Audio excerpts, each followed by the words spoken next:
yesterday night, what happened at the Dale Dickinson Stadium might be one of those Premier League title defining moments. Man City went ahead to obviously get an all-3 draw with the side of Everton. And indeed, they were at a certain point 2 goals down. When they are 2 goals down, indeed, it really went ahead to happen in a very, very, very, very, very bad way. But they pulled back and leveled up the game. What does this mean to the side of City? What does this mean to the side of Arsenal? All that and more into this video.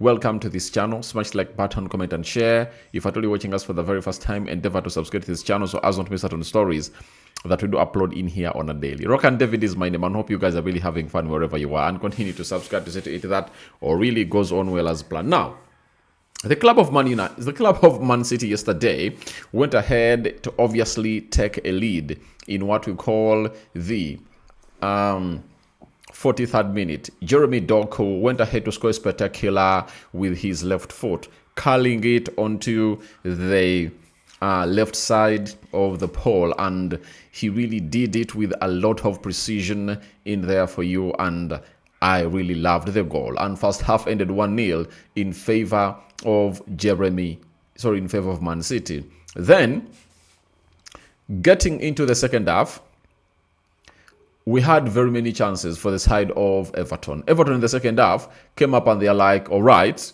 what are we defending for? Let's obviously play an open game. And when they played an open game, Ndiaye got a chance, and then he couldn't obviously beat Donnarumma, the goalkeeper of Manchester City, in there for you. Then, in around the 60th minute, Beto, who went ahead to obviously get a yellow card for really fouling McGahey, went ahead to obviously be taken off by the manager known as David Moyes. He brought on Thimio Barre, and just 8 minutes on the field of play, he went ahead to obviously score an opener in the 68th minute, and it was gifted to him by a player known as McGahey. VAR had to intervene. After intervening, they went ahead obviously hand over that. So that is Thimio Barre, and in the 73rd minute, 5 minutes later, they went ahead obviously getting a corner,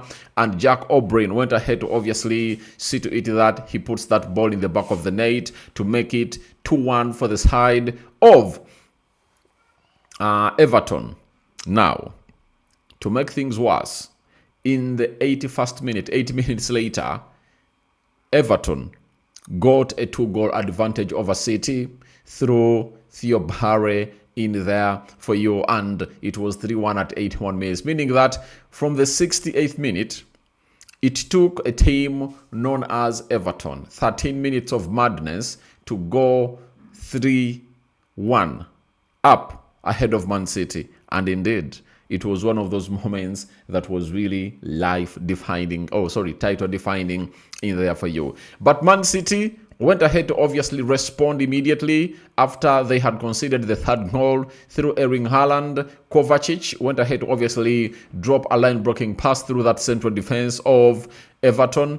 That was really poor defending. One of the things I've gone ahead to know about David Moyes' teams, they really defend well. But yesterday, their defending was really banger average, and that's why they found themselves losing out onto the 3 points they would have gone ahead obviously getting through. So after really getting in that goal, Everton defended and defended and defended. 6 minutes got added.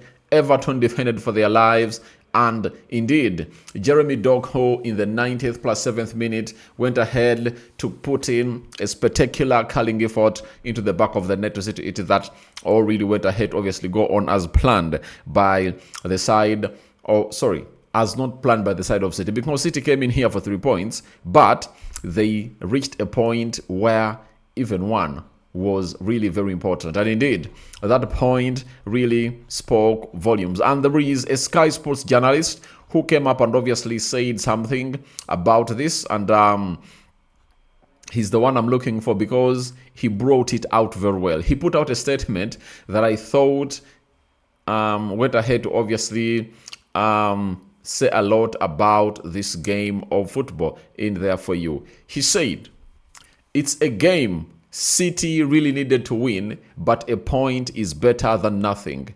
Left foot, right foot, it doesn't matter. Extraordinary from Jeremy Doku. You know, it's a stunning strike to secure the game. They looked dead and buried, but they showed resiliency, character, and desire. They showed they want to be champions in there for you. Obviously, we have to give City credit for obviously looking out for two other goals to say to it that they obviously fight back, don't lose all points. But City dropped 2 points. Yesterday, the opening video of the day was all about the pressure that Pep is going to be having ahead of this game. Because Pep was 6 points behind Arsenal, right? So, if they were 6 points behind Arsenal, they need to eat that. Arsenal had already gone ahead to secure its 2 wins. And it's now City's turn to secure these wins in there for you. So, City found themselves in a position of really losing points because of the pressure that these players really had. And it's really very worrying that in this juncture, if you are to win the league or really chase Arsenal for the league, there is no way you tell me that you are conceding 3 goals. No team that is searching for the title right now, when goal difference is really key, you know, that can concede 3 goals. That team is not there. I tell you, that team is not there. And for the number of goals they are conceding, it speaks volumes on as to why it's gonna be hard for them to obviously really win the trophy, because each and every time you concede a goal, the pressure that comes with it, you know, the strength and hope that you give your opponent to obviously continue coming in through thick and hard at you is really out of this world. So I want to let you know that the club of Man City, as I told you at the beginning of the season, they are not taking this league. And this league is going to Arsenal's side. Even when many came up and obviously said, City is City, you know, Pep is a very good conductor and driver, you know. If he's in the driver's seat, he's really good. If he's a conductor, he's really good. But I tell you this time around, Arsenal has done its job. And do your job, win your games, and your opponent will slip off, you know. And all what Arsenal is left with is to obviously go ahead and obviously win its games. If Arsenal wins its games, obviously the trophy will be for the club of Arsenal in there for you. So we've gone ahead.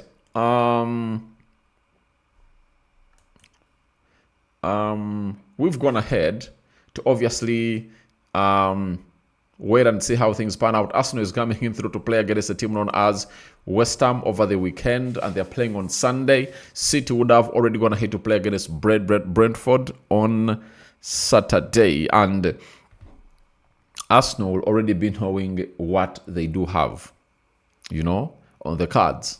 Because if City win, Arsenal will be 2 points behind City. And even if Arsenal goes ahead to win, right?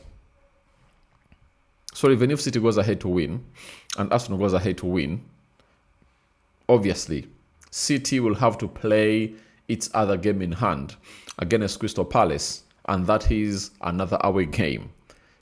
It's not going to be an easy one. So for me, by the way, I thought that a team known as City could win Everton by 1-0, right? But the game I thought City could not surpass was the game of Bournemouth. Was the game of Bournemouth. So the game of Crystal Palace, City is going to be playing Crystal Palace at home. That is next Wednesday. And there is that game of Bournemouth. They're going to be playing 3 days later after playing in what we call the final of the FA Cup after Chelsea will stretch them on the 16th, 19th. They come in through to play a Bournemouth that will be really resting for all those games. And Bournemouth is really a tricky side because they are now they now have 52 points and they are fighting for Europe. They know to it that they will need every point. And they are 6 points off Aston Villa. And if they continue to do their job very well, I tell you, Bournemouth might qualify for the Champions League because Villa is also really not doing a lot. And by the way, there is another slot that can see England taking another team if at all this team like Aston Villa goes ahead to win the Champions League and Bournemouth finishes 5th, meaning that the England side will have again 6 teams into the Champions League like they did last time. So Bournemouth has to play Fulham away, City, and then Nottingham Forest. Arsenal is left with Burnley, Crystal Palace, and West Ham.